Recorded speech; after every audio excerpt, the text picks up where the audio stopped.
याबद्दल काय बोलावं असं वाटतं ते ऐकण्यासाठी आम्ही उत्सुक आहोत. मी विनंती करतो माननीय श्री राजसाहेब ठाकरे यांना की त्यांनी आपलं मनोगत व्यक्त करावं.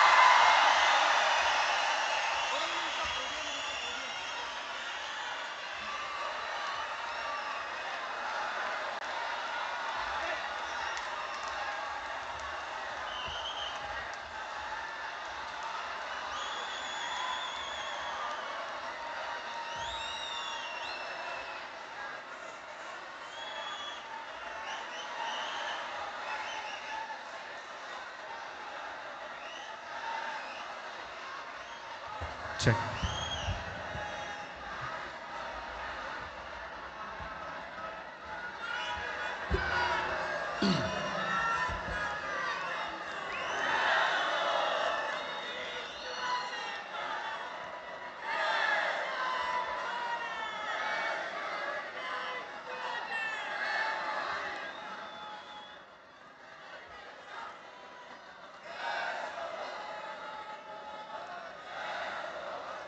सन्माननीय उद्धव ठाकरे,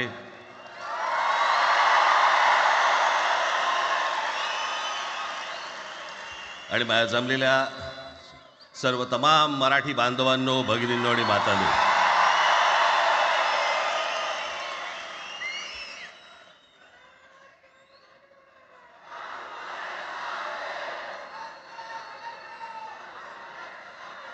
खरं तर दोघांची भाषणं संपली ना की एकत्र आरोळ्या ठोका.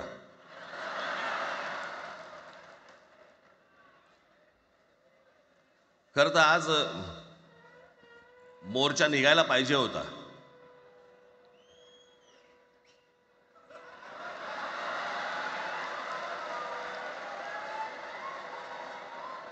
तोंडानेच आहे ना.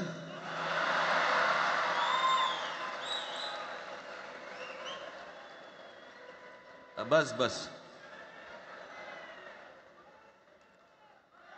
मोर्चा खरं तर निघायला पाहिजे होता.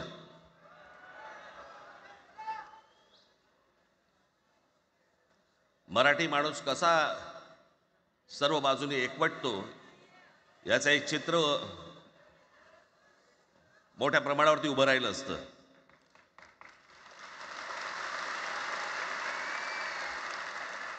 पण नुसत्या मोर्चाच्या चर्चेनेच माघार घ्यावी लागली.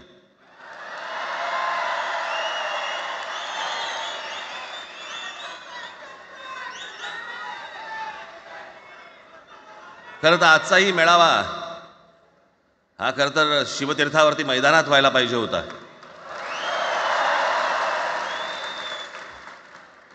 मैदान ओसंडून वाहिलं असतं अख्खं. पण पाऊस आहे, पावसामध्ये सगळ्या ठिकाणी अशा प्रकारचे काही जागा मिळत नाहीत फारशा मुंबईमध्ये, आणि म्हणून आज तुम्हाला सर्वांना इथे यावं लागलं. मी बाहेर जे उभे आहेत त्यांची मी दिलगिरी व्यक्त करतो की त्यांना आतमध्ये येता नाही आलं, परंतु आता काही स्क्रीनवरती आठवा.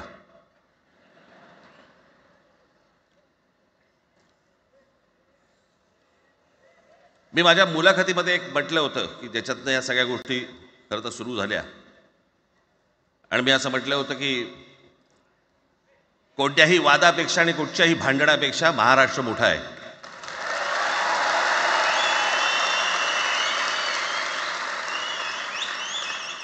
आज जवळपास 20 वर्षानंतर मी आणि उद्धव आम्ही एका व्यासपीठावरती आज येतो आहोत.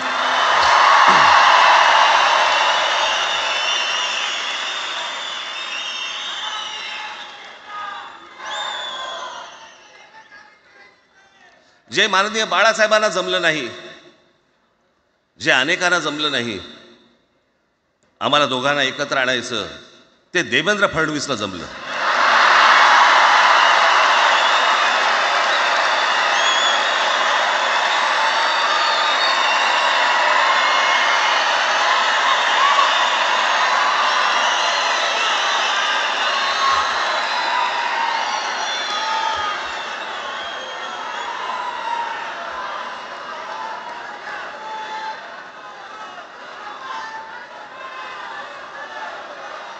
आता बऱ्याच सगळे चॅनल्सचे सगळे कॅमेरे तिकडे लागले, तिकडे लागले, इकडे लागलेत.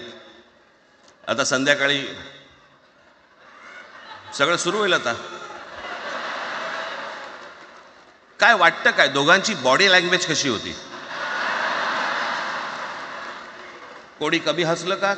कोणी जास्ती हसलं का? कोणी बोलतायत का?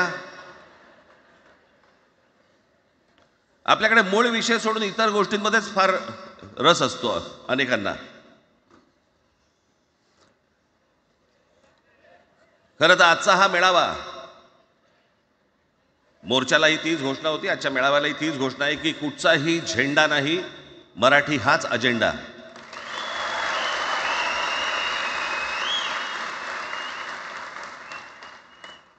माझ्या मराठीकडे, माझ्या महाराष्ट्राकडे वेडावाकड्या नजरेने पाहायचं नाही कोणी.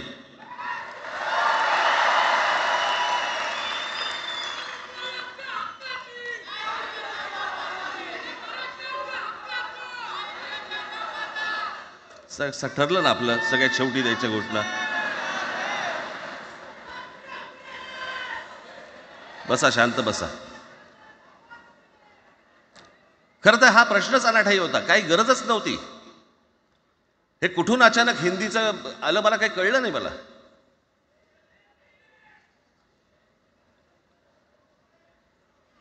आणि हिंदी कशासाठी? हिंदी कोणासाठी? हिंदी त्या लहान लहान मुलांवरती जबरदस्ती करताय तुम्ही.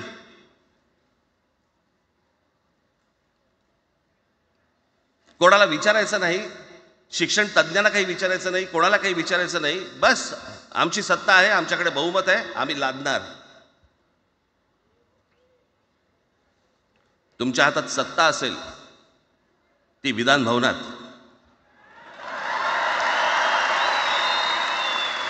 आमच्याकडे सत्ता आहे रस्त्यावर.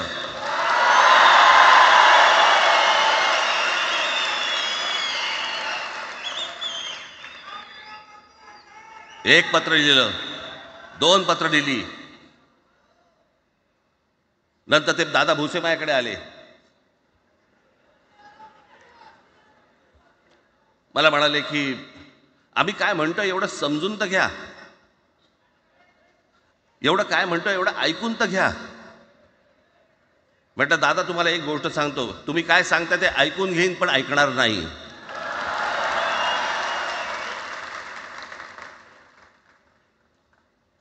मराठीच्या विषयामध्ये त्याच्यात तुम्ही तिसरी भाषा लादताय. त्रिभाषा सूत्र, कुठलं त्रिभाषा सूत्र आणलं? त्रिभाषा सूत्र ज्या वेळेला आलं ते फक्त सेंट्रल गव्हर्नमेंट आणि राज्य सरकार, केंद्र सरकार आणि राज्य सरकार यांच्यामधल्या दुव्यासाठी म्हणून हे त्रिभाषा सूत्र फक्त आणलं. आज कोर्टातही नाही, तुम्ही हायकोर्टात जा, सुप्रीम कोर्टात जा, इंग्रजीमध्ये सगळ्या गोष्टी होतात. कुठे आहे त्रिभाषा सूत्र? मग मला सांगायला लागले म्हणे केंद्रीय शिक्षण धोरणामध्ये, त्या धोरणातही नाही केंद्राच्या शिक्षण धोरणात, इतर कोणत्या राज्यातही नाही.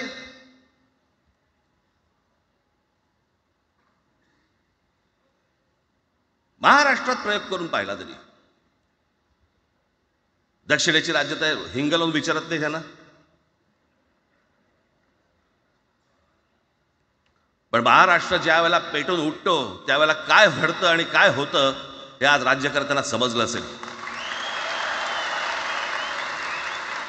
त्याशिवाय का माघार घेतली?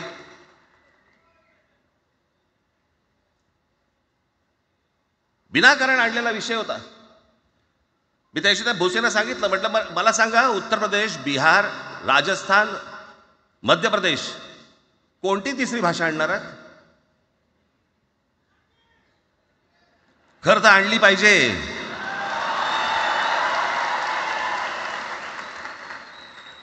गंमत बघा, हिंदी भाषिक राज्य आहेत ती आर्थिकदृष्ट्या मागास, आणि हिंदी न बोलणारी जी राज्य आहेत ती आर्थिकदृष्ट्या प्रगत, आणि वर आम्ही हिंदी शिकायचं. यांना हिंदीतून राज्य नाही सांभाळता आली, यांना राज्यांचा विकास नाही करता आला. जे हिंदी बोलत नाहीत त्या राज्यांमध्ये, हिंदी बोलत असलेल्या राज्यांमधनं नोकरी धंद्यासाठी लोक इकडे येत आहेत आणि हे म्हणतात हिंदी शिका. कोणासाठी शिकायचं? 5वी नंतर काय हिंदी चित्रपट सृष्टीमध्ये जाणार आहेत पोरगा? कोणासाठी शिकायचं? हिंदी भाषेबद्दल मला वाईट नाही वाटत. भाषा कोणतीही श्रेष्ठच असते, उत्तमच असते. मग ती मराठी असेल, गुजराती असेल, तामिळ असेल, पंजाबी असेल, बंगाली असेल, हिंदी असेल, अजून कुठचीही असेल. एक भाषा उभी करायला खूप प्रचंड तपश्चर्या लागते, खूप लोकांची मेहनत असते. एक लिपी उभी करायला खूप प्रचंड ताकद लागते.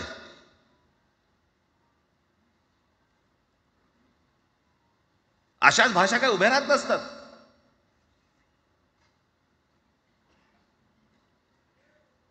आणि या भाषेचं नवीन कुठून आणलं? त्या दिवशी ते अमित शहा म्हणाले, ज्याला इंग्रजी येतं त्याला पुढे म्हणे लाज वाटेल, म्हणे मला इंग्रजी येतं. अरे तुम्हाला नाही येत?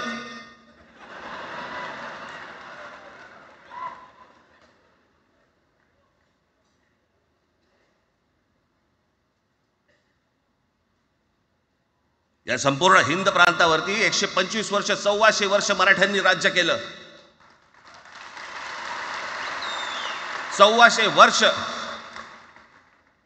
इतक्या राज्यांवरती आम्ही राज्य केलं. त्यावेळेला राज्यच नव्हती, पण जे प्रदेश होते त्याच्यावरती राज्य केलं. आम्ही मराठी लादली गुजरातवरती, मध्य प्रदेशवरती, राजस्थानवरती, पंजाबवरती, इतर सगळ्या प्रांतांवरती जिथे जिथे म्हणून अटोकपर्यंत पोहोचले होते मराठा साम्राज्य, आम्ही लादली. अरे हिंदी भाषा आहे, 200 वर्षापूर्वीची भाषा आहे, महाराजांच्या काळात पण नव्हती.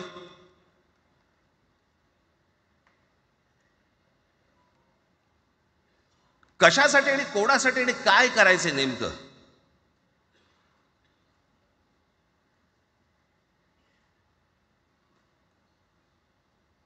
यांनी फक्त चाचपडून पाहिलं, चाचपडून. मुंबई स्वतंत्र करता येते का याच्यासाठी अगोदर जरा थोडंसं भाषेला डिवचून बघू. महाराष्ट्र शांत राहिला तर पुढे ते पाऊल टाकू.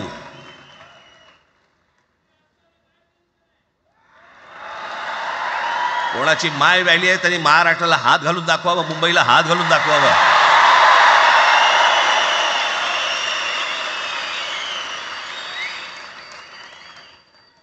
त्या मजाक वाटला काय? आम्ही शांत आहोत याचा अर्थ गांडू नाही आहोत.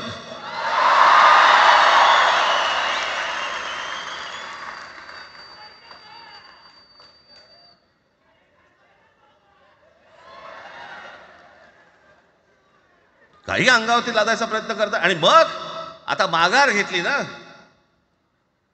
मग माघार घेतली त्याचं काय करायचं? मग वेगळ्या ठिकाणी वळवा सगळं प्रकरण. वेगळ्या ठिकाणी म्हणजे कुठे? ठाकरेंची मुलं इंग्रजी मीडियम मध्ये शिकली, बरं, मग पुढे?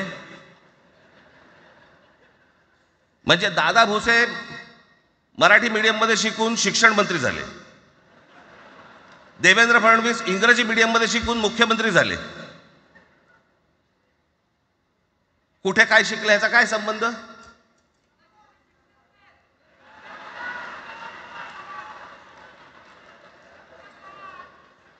अहो कोणाकोणाची मुलं इथे परदेशामध्ये शिकतायत, याद्या आहेत आमच्याकडे. त्याचं काय करणार आहात तुम्ही? आणि त्याच्यात मंत्रिमंडळातल्या एक एक मंत्र्याचं हिंदी आहे का? फेफरं येईल, फेफरं.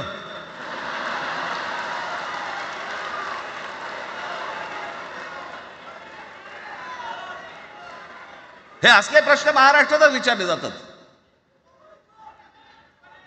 आता मी तुम्हाला अजून एक गोष्ट सांगतो.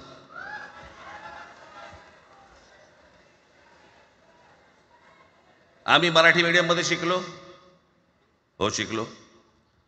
आमची मुलं इंग्रजी मीडियम मध्ये शिकली, हो शिकली. मग याच्यावरती तुम्ही प्रश्न काय उपस्थित केला? ह्यांना मराठीचा पुळका कसा? हे इंग्रजी मीडियम मध्ये टाकतात. बरं,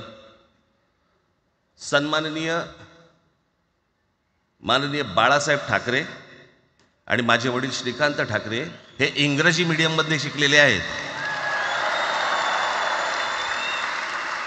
या दोघांवरती तुम्ही मराठीबद्दल शंका घेऊ शकता का?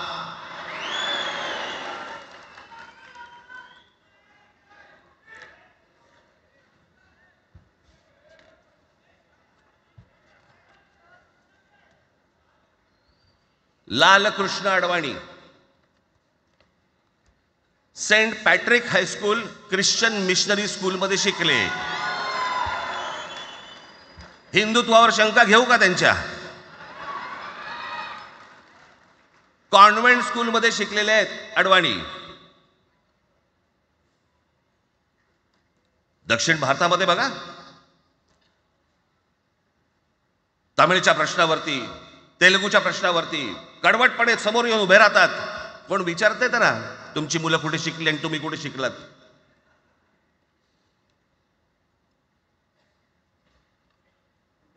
उद्या मी हिब्रू भाषेत शिकीन आणि मराठीपणाचा कडवट अभिमान बाळगीन.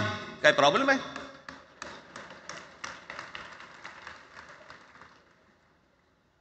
मी आता तुमच्याकडे दक्षिणेतले इंग्रजीमध्ये, मी अगदी थोडक्यात यादी आणली आहे. दक्षिण भारतातील इंग्रजी माध्यमात शिकलेले नेते आणि अभिनेते: Jayalalithaa Doveton English medium school, Stalin English medium school Loyola, Kanimozhi Presentation Convent School, Udhayanidhi म्हणजे करुणानिधींचा नातू डॉन बॉस्को, चंद्रबाबू नायडू वडील इंग्लिश टीचर होते, शिक्षण इंग्रजी माध्यमात झालं. पवन कल्याण आंध्र उपमुख्यमंत्री, शिक्षण सेंट ॲन.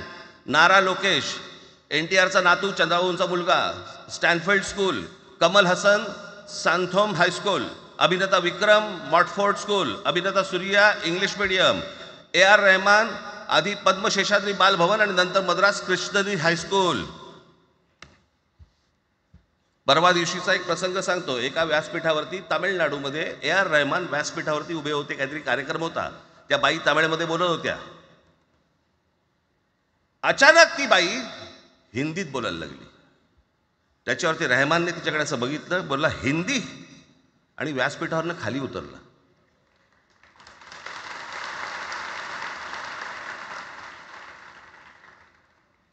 तुमचा कडवटपणा हे तुम्ही शिक्षण कुठे घेतले याच्यावरती नसतो, तो कडवटपणा तुमच्या आतमध्ये असावा लागतो. माननीय बाळासाहेब इंग्रजी मीडियममध्ये शिकले, इंग्रजी वर्तमानपत्रामध्ये व्यंगचित्र काढायचे, पण मराठीचा अभिमान याच्या बाबतीत कधी तडजोड नाही केली.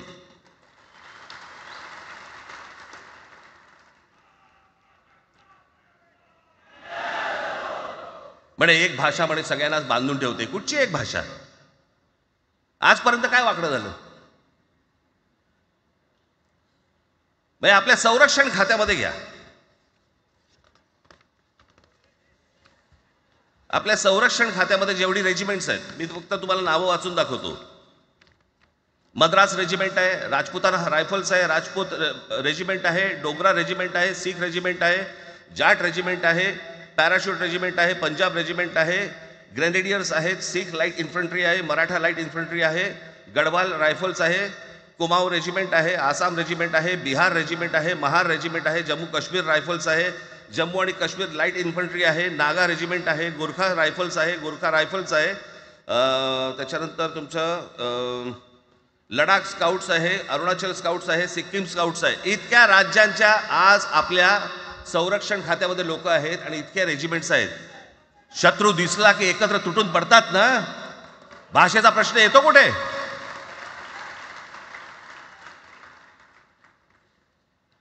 या देशामध्ये जेव्हा भाषावार प्रांतरचना झाली तीच या गोष्टींसाठी झाली ना, की प्रत्येक भाग तसे भाषांचे होते म्हणून. मग या सगळ्या गोष्टी का सुरू केल्यात तुम्ही? कशासाठी सुरू केल्यात? काय याच्या मागचं राजकारण? आत्ता सांगून ठेवतो. आज तुम्ही सगळेजण मराठी म्हणून एकत्र आलात. आज महाराष्ट्रामधला तमाम मराठी आज मराठी म्हणून एकत्र आला. टाळ्या वाजू नका. मी काय सांगतोय नीट ऐका. याचा पुढचं राजकारण ह्यांचं पुन्हा तुम्हाला जातीमध्ये विभागायला सुरुवात करतील. पुन्हा हे जातीचं कार्ड खेळायला सुरुवात करणार. मराठी म्हणून तुम्हाला कधी एकत्र येऊ देणार नाहीत. हे जातीपातीमध्ये विभागायला सुरुवात करतील. आता हे सुरू केलं. काल कोणाच्या ते व्यापाऱ्याच्या कानफडीत मारली मीरा भाईंदरला. त्याच्या काय इथे लिहिलं होतं काय गुजराती?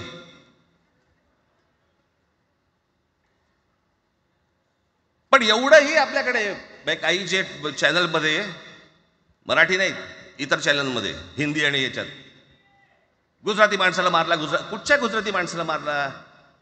बाचाबाचीमध्ये समोरचा गुजराती निघाला, इकडचा मराठी निघाला, त्याच्यामध्ये काय गुजरात्यानं मारलं का? केवढे व्यापारी आहेत, अजून तर काहीच केलेलं नाही.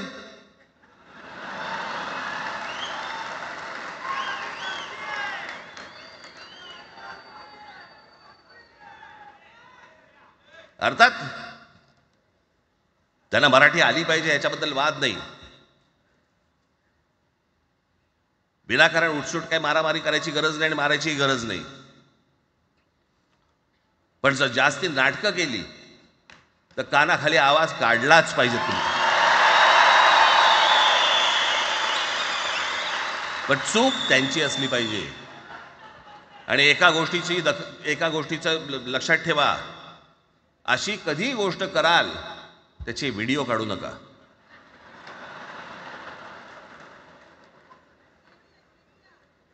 आपल्यामध्येच त्यांना कळलं पाहिजे. कळलं का? मारणारा कधी सांगत नसतो, मार खाणारा सांगत असतो मला मारला म्हणून. त्यांना सांगू देत. पण याचा अर्थ उठसूट कोणालाही उगाच मारायचं काही कारण नाहीये. अनेक लोक आहेत, अनेक गुजराती लोक आहेत, माझ्या अनेक परिचयाचे आहेत. माझे एक मित्र आहेत नयन शहा म्हणून, त्याला मी गुजराठी म्हणतो. तुमचा विश्वास बसणार नाही इतकं अप्रतिम मराठी तर बोलतोच, विनोदाचंही अंग आहे. आणि शिवाजी पार्क मैदानामध्ये फिरताना कानाला हेडफोन लावून पु ल देशपांडे ऐकणारा गुजराती आहे.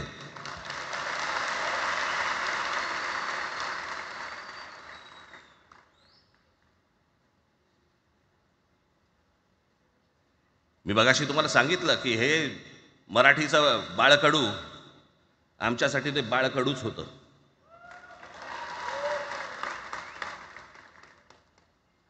मी मागे एक प्रसंग सांगितला होता, आज मुद्दामून तो प्रसंग सांगतो आपल्याला की हे आमच्या धमन्यांमध्ये आलं कुठून. मी एवढा महाराष्ट्रासाठी मराठीसाठी कडवट का झालो. लहानपणापासूनचे अनेक प्रसंग आहेत माननीय बाळासाहेबांबरोबरचे, पण मी एक प्रसंग कधीही विसरणार नाही. आणि तो 1999 सालचा आहे. त्या 1999 साली शिवसेना भारतीय जनता पक्षाची युती सरकार येणार नाही अशी परिस्थिती होती.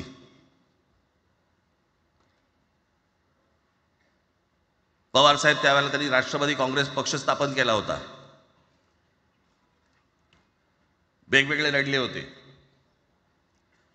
आणि मग सगळ्या त्या वादामध्ये, शिवसेना भारतीय जनता पक्षाच्या त्या वादामध्ये काहीच होईना. दिवसामागून दिवस चाललेत, परंतु काही होईना. एके दिवशी मी मातोश्रीला खाली बसलो होतो, दुपारची वेळ होती. अचानक 2 गाड्या लागल्या. साधारणपणे 3:30-4 वगैरे वाजले असतील. ते जरा वेळेला नाव विसरतो मी, पुण्याचं कोणतो जावडेकर, प्रकाश जावडेकर आणि काही मंडळी आली. मला म्हणाले, राज बाळासाहेबांना अर्जंट भेटायचं आहे. म्हटलं आत्ता ते भेटणार नाही. म्हटलं ती त्यांची झोपायची वेळ आहे. नाही म्हणे अर्जंट आहे.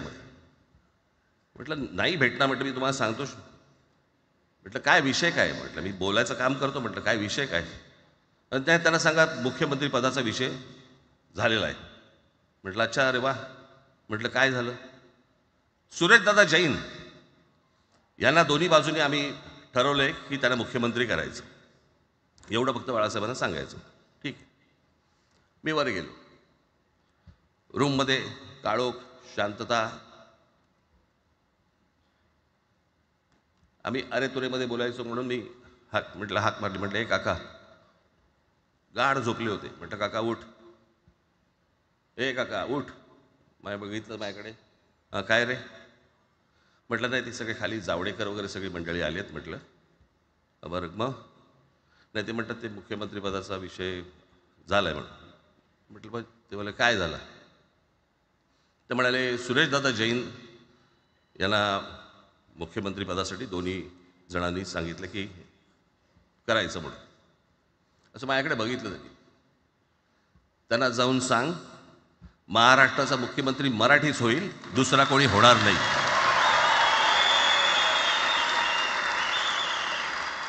मराठी या एका विषयासाठी मला तिकडे कळलं की या माणसाने सत्तेवर लाथ मारली.